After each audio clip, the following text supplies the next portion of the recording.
Okay, we're good to go. If you want to go ahead and tell us a little bit about yourself. And these kids have been working on questions for you all week, so they're excited to get started. Well, good. I'm going to use my earphones so we do not have feedback. But I am a retired educator. I have a doctorate in education, and all that means is I had too much money and too much time, so I went to school a lot. I taught school for 14 years. I have been a principal.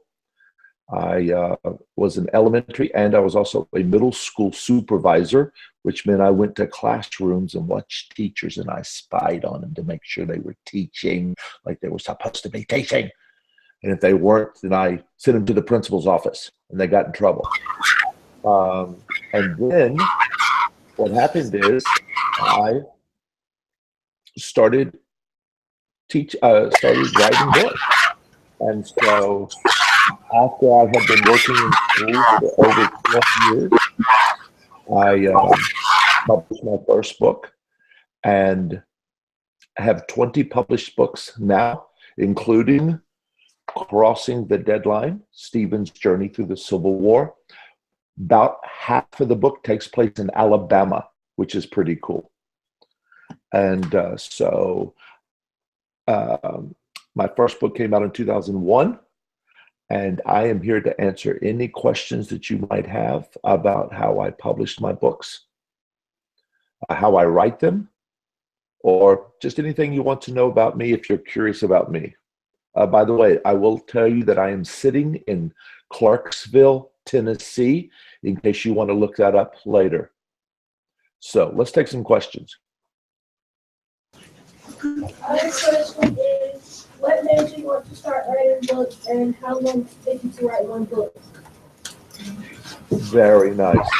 And I appreciate you reading that, because it's been, I hear people,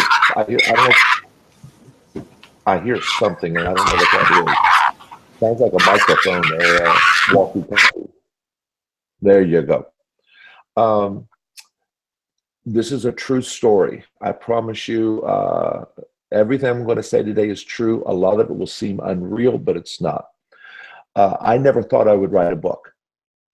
And what happened was I went to a class for writers to show teachers how to write, just like your teacher might go to a class. But when I went to that class, we heard authors speak. And one of the authors said something that triggered it in me. She looked at all 200 of us educators and said, "Don't try to publish a book. It's too hard." Well, that bothered me. That bothered me that someone would discourage somebody from doing something. So that day, a long time ago, now this is going to seem really long to you, but back in 1995, I remember where I was sitting and when I heard that.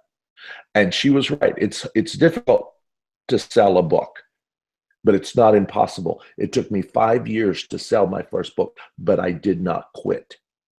That's the key in life. Keep trying, keep trying. You can run a mile, but it's going to take one step at a time, but you'll eventually get there. So now to write a book, if I write a picture book, it takes about a school year. But most of that time is spent researching the book, not actually writing it. I try to find the most unique and unusual things that will hold my audience's attention. And I keep searching until I find little nuggets of interesting facts for my readers. And so a lot of my time is spent researching, not actually writing the book, but I am working on it. Thank you for your question. I appreciate that. You rock that headband too.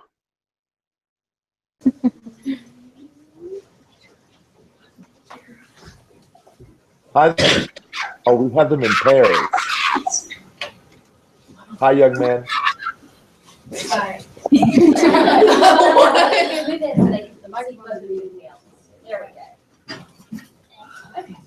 we go. What's your question? How old were you when you started writing? I was very, very, very old. I literally did not start writing until I was 43. 43. So I had been teaching, and I had already been a principal before I heard that author say, don't try to do this, that it's too hard. And so I started writing when I was 43. I wish I had started when I was your age. I don't know how many books I would have, but I have 20 that have been published in the last 16 years. Thank you.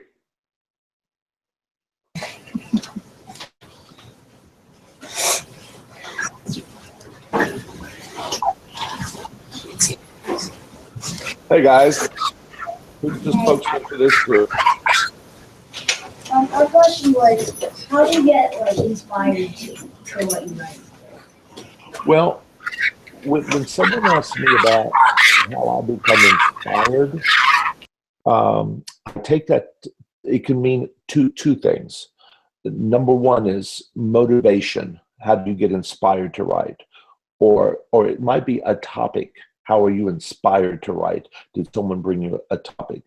So let me attack that question by saying this. I am moved by the unusual, the strange, the unknown.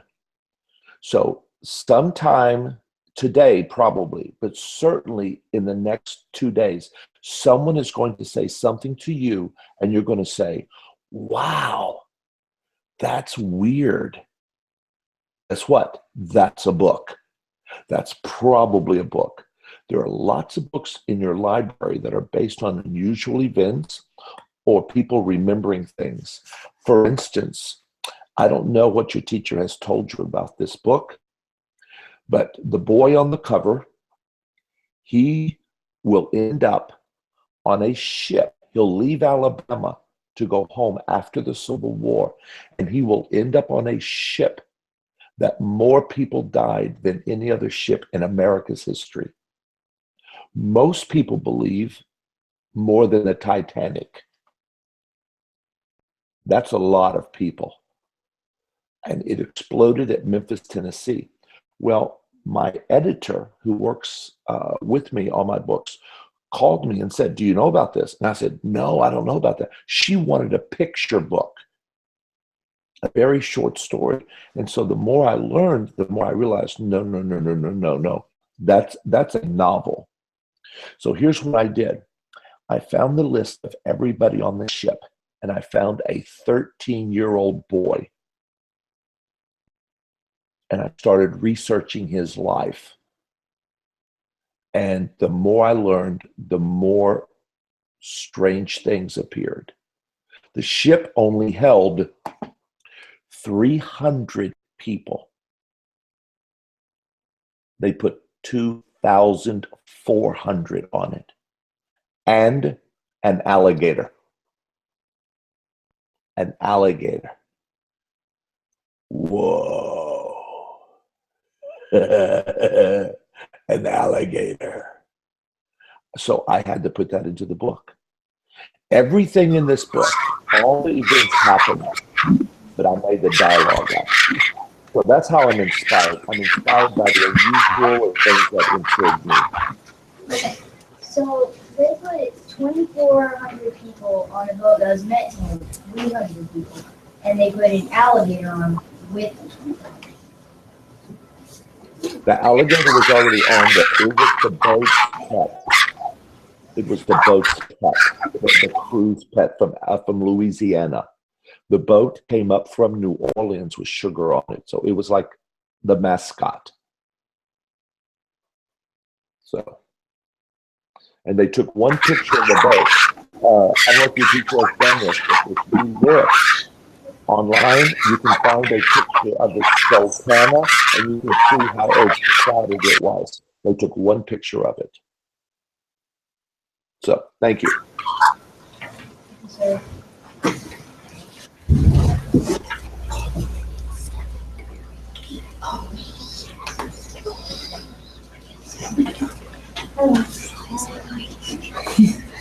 I see you back there. There you go. Yeah, lean to your. What's your question? Um, my question for you is, how did you mix the history and the fiction of the books? You, How'd you like put like history with the fiction and stuff? like no nonfiction with fiction. How did I put them together? Yeah, that's the chore. That's the job. That's a great question. So basically, what I did was when I do research for a book, I'm already started on my next novel. I've been working on it for a while. I will go and I'll do research and I'll make like note cards and I'll put one interesting fact on a note card.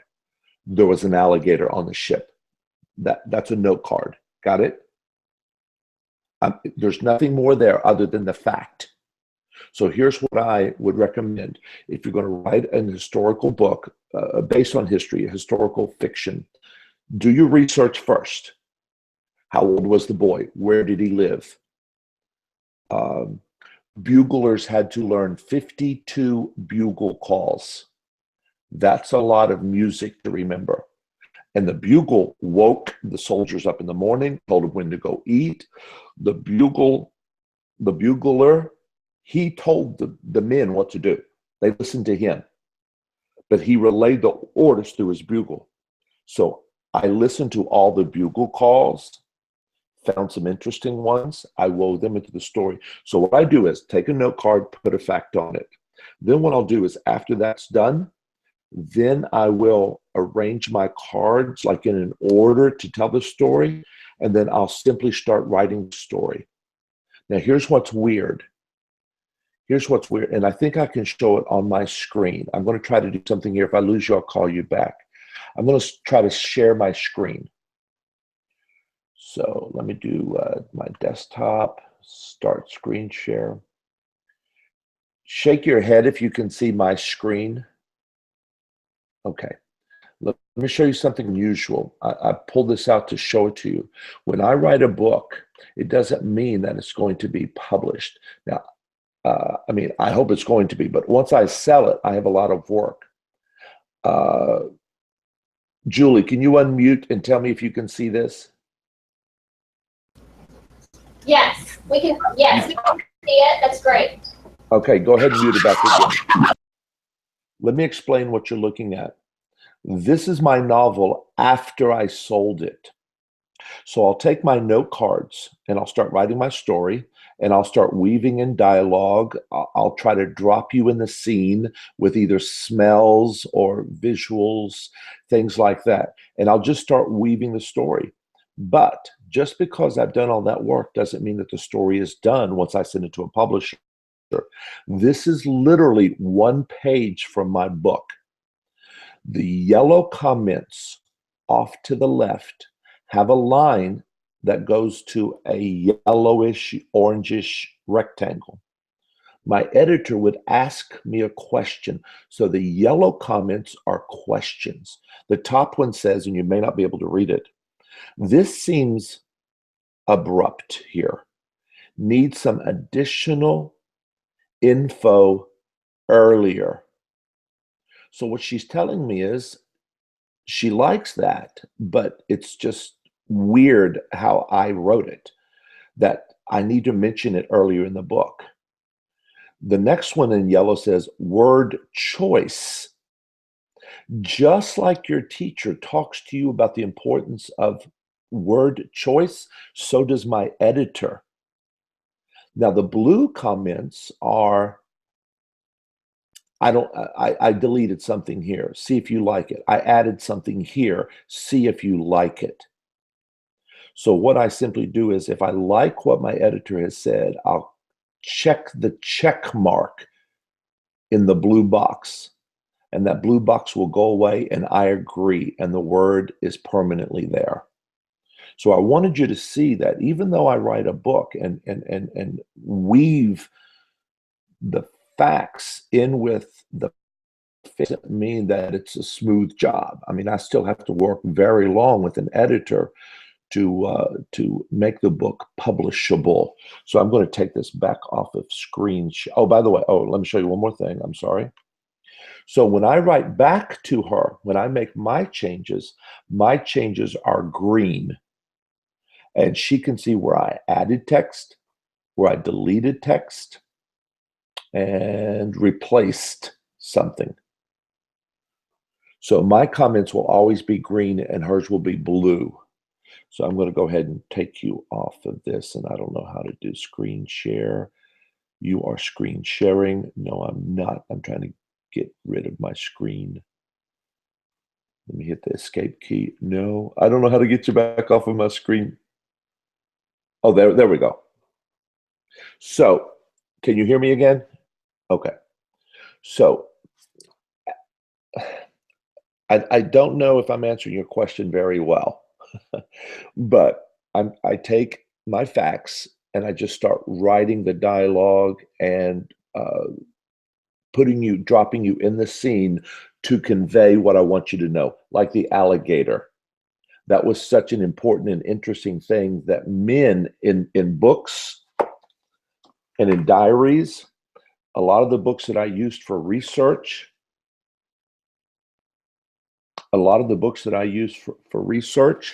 they mentioned that alligator. So he made an impression.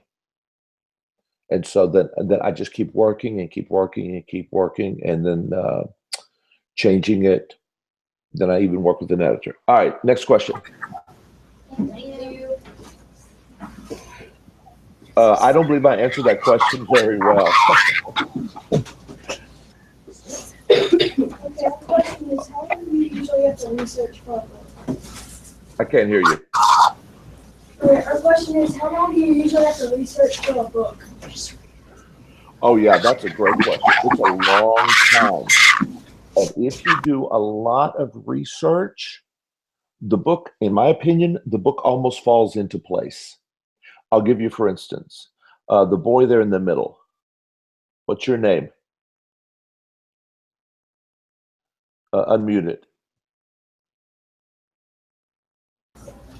What's your name?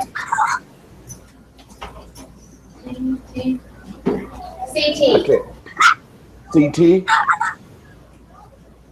CT?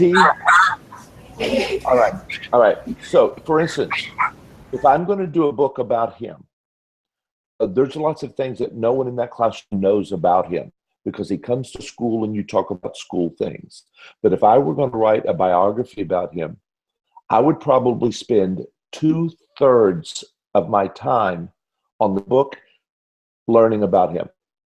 I would talk with him. I would talk with his parents. I would talk with his teachers. If he goes to a certain church, I might go there and talk with them about him. And so on a book, I'm just talking in generality, a lot of authors will spend at least half, if not more time doing the research. So for instance, this book, total time, probably 2 years, well over a year doing the research. I drove to where the prison was, where Stephen sat in prison. I drove to his hometown. Ms. Ramsey, I'm going to screen share something else that is so unusual. I don't know, and I showed you this when you were in Colorado, so you saw this. So later on, you may want to go over this a little bit more with them. I'm assuming you can see this. So, for instance, here's some of my research. The prison that the boy ends up with is called Cahaba. It's near Selma. That arrow is pointing to where the prison was. It was a thriving town. That was the capital, the first capital of Alabama, but it flooded all of the time. And the prison was right on the Alabama River down there near Selma. Well, there's a book called Loss of the Sultana, and there's that picture that I mentioned about the Sultana, and you can see how overcrowded it was. It was just crammed with people. So anyway, this guy from Kentucky said when he left the prison, there was 2 feet of water inside the prison.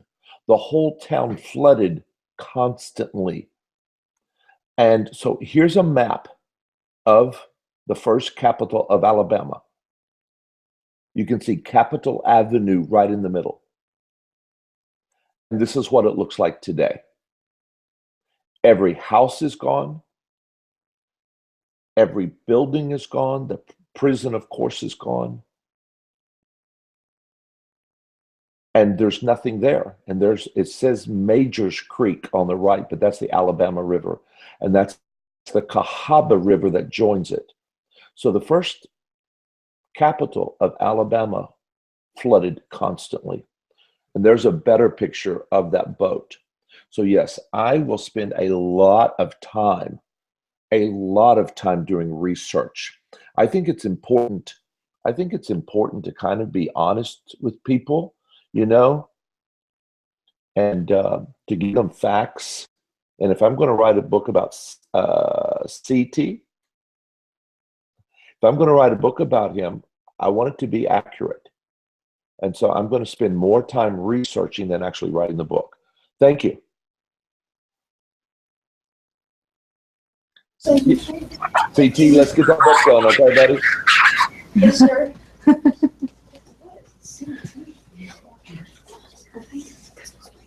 Well, this is the best looking group yet. So in the fiction book, do you travel to the places your stories take you guys, or do you research about the location? You've got the quietest class ever. I cannot hear them. A little bit loud. When you're writing historical fiction books, do you travel to the places that your story is taking place, or do you read and research about the place? Yes. In this day and time, I can pull up a map of a place. I can do a satellite view. I can do a street view. No, that's not good enough for me. I have got to go there. Guess what's in Cahaba? The prison, the town that he was in, that he ends up with and sits for 6 months. He sits for 6 months in a prison. In real life, he did that. I had to go stand there. There's nothing there but trees. But yes, I drove to Selma. I drove out of Selma and I went to Cahaba. I had to see the river. I know it's just a river. I know it's just a river. But I went to his hometown where he was born. I walked down his streets because there's lots of buildings that are there that were there before the Civil War. There are buildings there that are about 200 years old. He saw those buildings. I saw those buildings with my own eyes. I took pictures. And that's part of for me the writing process is doing that research. Yeah, there's a lot you can get online. Yeah, I understand that. But that's not good enough for me. I've got to see it with my own eyes. I've got to go up and touch a building and say, I bet he touched this building. I bet he leaned on it. I actually found the boy. I actually found him. He died in 1910. But I found out where he lived, and I went and found his grave. Would you like to see his grave? Would that be interesting? All right, let me show you. So not only did I do research for the book and all that, I actually found him because in a book, he wrote that Stephen M. Gadsden, that he was in Company K, and that he now lived in Sherman, Texas.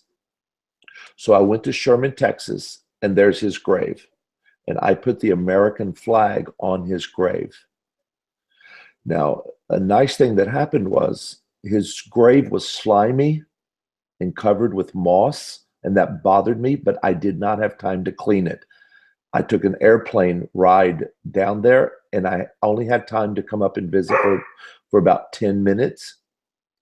And so I went to a school real quick and I said, if I gave you a free book, there's a guy named Stephen Gadsden that was born in 1850, and he's over in your graveyard. Would you have someone go clean his grave?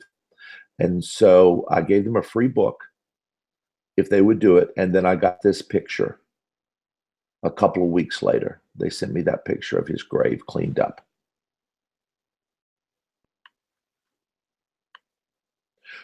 So yes, I do go to those places.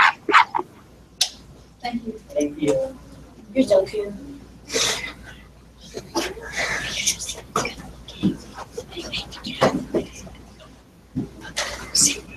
Boy, this looks like a rough group. Yeah. Hey, young lady, why are you with those guys? I don't know. Yeah, I'm sorry. Are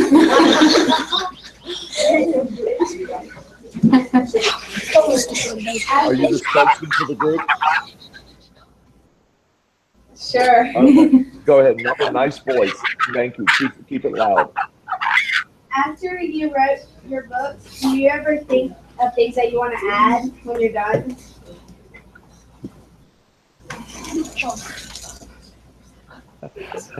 There's a. What is your name? What is your name? LP. Is she the one telling you what your name is? What are you looking at her for? No, she's not telling me my name. Did you write that question? No. I'm proud of you. Listen carefully. There is a famous writer that you probably have read. His name is Avi, A-V-I. Have you ever heard of that name? No? Well, he's won the Newbery. He wrote, and he's absolutely right, a book is never finished. It is abandoned. Now, what that means is you finally just let it go. Because as a real writer, you are constantly revising your work. Constantly. So yes, there are things I would change in here. Now, I haven't gone, this came out a year ago. I haven't read it lately, but if I read it today, I will say, what were you thinking? Why didn't you do this? Yes, dude, I don't know you, but that was a great question. Yes, every book, every author constantly would change their book in some way. You're exactly right. And you know what? There's nothing wrong with that. But I want you to remember that phrase. A book is never finished. There's no perfect book. It is simply abandoned. You finally just give it away and stop working on it. Ms. Ramsey. Yes. Best question of the day. It was a good one. We have another one. The next one will be our last question. This one. Camera. Look, camera's up there.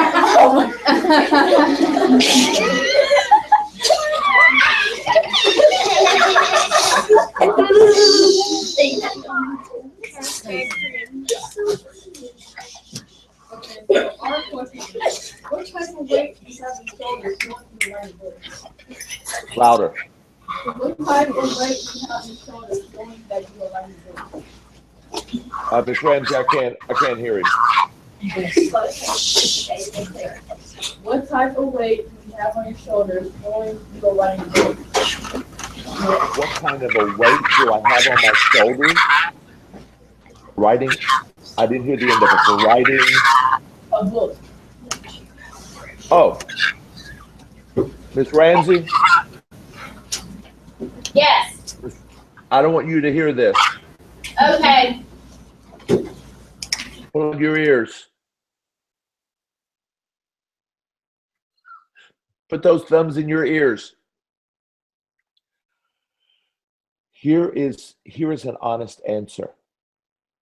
I honestly don't feel that I have a weight on my shoulders.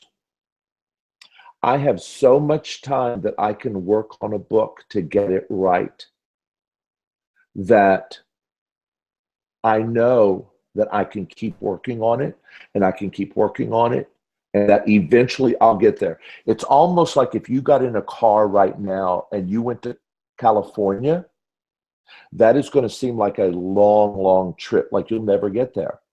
Because I know you're going to get there. Your parents know you're going to get there. You think I'm never going to get there. This is such a huge weight on my shoulders. Yeah, not when I write a book. When I write a book, I know the editor is going to help me along. So I'll be honest with you. When I write a book, you know the phrase chillax? Chill and relax. That's how I feel. Man, I just chillax, man. Just read some books. Here's another book on Old Cahaba. This was about that town. This whole book, the only reason I bought this book was it has information about the town and what it looked like. Look at that. Look at that.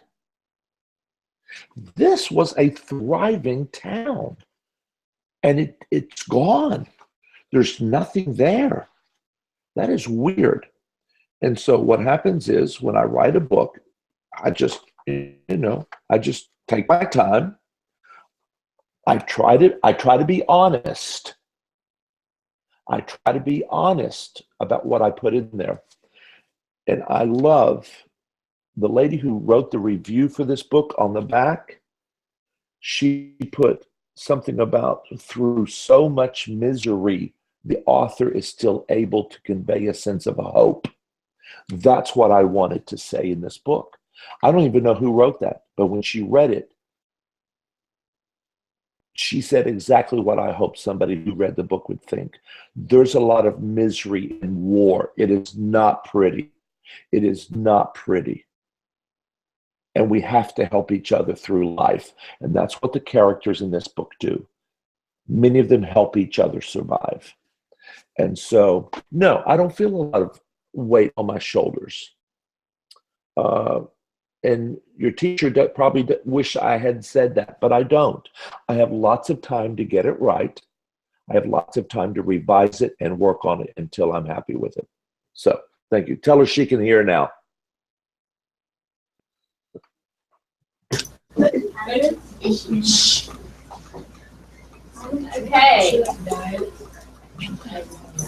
That is it for this class. Thank you so much for taking your time to connect with us. I think that's something they want to say.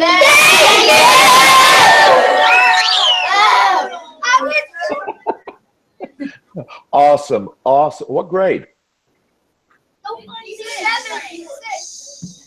What grade is this? Can't hear me. 6th grade. 6? 6. Okay. Did you tell them that there might be a chance I'll see them in the fall? I haven't told them that yet. Spoilers. Yes. There's a chance that visit us in September next year. No. Very briefly.